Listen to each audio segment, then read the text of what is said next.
ইলিশ মাছের মধ্যে এরকম কি টেস্ট আছে যে মানুষ এত পাগল ইলিশ মাছের লাগিয়া? যখনই আমি মোবাইল খুলি তখনই দিই ইলিশ মাছের ভিডিও, একটা না একটা রেসিপি পাই আমি ইলিশ মাছের।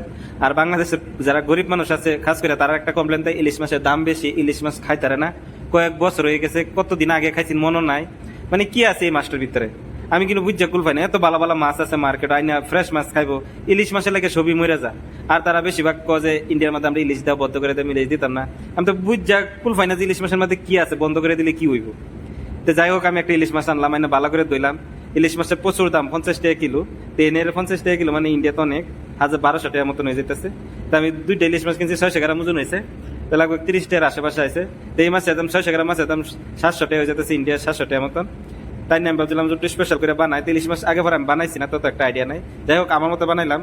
পেঁয়াজ দিলাম, টমেটো দিলাম, মরিচের গুঁড়া, হলদির গুঁড়া, জিরার গুঁড়া, সানফ্লাওয়ার অয়েল দিলাম। যেহেতু মাছটা দামি একটু তেলটাও দামি দিলাম। দিয়ে বালা করে কষলাম, আমি অল্প পানি দিয়ে দিলাম। দিয়ে মশলাটা বালা করে কষানির পরে মাছটা অ্যাড করে দেন।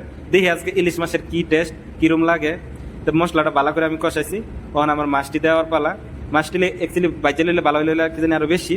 আমি বাজি না, বলছি ইলিশ মাছ যেহেতু সুগন্ধি গ্যারান আছে সেজন্য আমি বাজি না। আর আমি সবসময় মোবাইলে দেখতাম সর্ষে ইলিশ করে, সর্ষে ইলিশ। তো ভাবলাম সর্ষে ইলিশ বানাই। তো মশলাটা ভালো করে কষালাম, কলাম মাছটি দিলাম। মাছটি দেওয়ার পরে কাঁচামরিচ দিয়ে দিলাম 6-7টা। কাঁচামরিচের নেই সুন্দর একটা ফ্লেভার আয়। আমি কই না বাংলাদেশের মানুষ আমি যে কোনো খাবারের মধ্যে কাঁচামরিচ লাস্টে দিই না, আমি ফার্স্টে দিই। কাঁচামরিচ ফার্স্টে দিলে আমাদের ভালো লাগে, বহুতে লাস্টেতে ফ্লেভারে লাগে। তো আমি লাস্টে দিলাম। দেওয়া হাইরা মাছটা অল্প আর একটু পানি অ্যাড করে দিলাম। পানি অ্যাড করে দেওয়া অপেক্ষা করার পারলা দিয়ে কত সময় লাগে হইতে। ইলিশ মাছগুলো একদম নরম, বেশি লাললে আবার ভাঙ্গে যা, তাই বেশি লাড়া দিলাম না যাতে না ভাঙ্গে। কত দামের মাছ, আশপুষ রয়ে যাবে ভাঙ্গে গেলে।